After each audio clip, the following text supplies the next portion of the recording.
Mozzarella sticks, dalawang order. Oh, sige, oo. Kinausap ako ni Kuya. Meron daw pwedeng mag-stay dito sa bahay. Ako daw mamimili kung sino, sabi ko ikaw.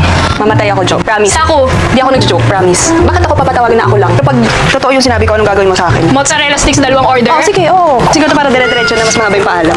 Hindi, bakit magsistay ka nga? Tracy, Po. paalam ka na. Mga ganyang prank yan. Kapag sumasama. Doon ka na kasi. Pwede po ba ako sumama? Pag pumasok ng Joanna, ibig ko sabihin, sa loob ng bahay. Ay, sorry.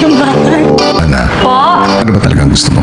Meron kang isang special na mission. Ikaw ang kauna-unahang invisible housemate. Una mong task ay mailabas mo ang gamit mo na hindi nakikita ng mga housemates. Diyos ko, paano ko gagawin to? Invisible, word invisible.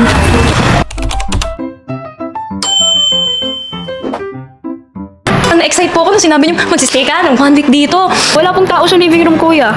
Kung ganon, nagawa mo ang iyong task. Palabas ka na ng bahay mo.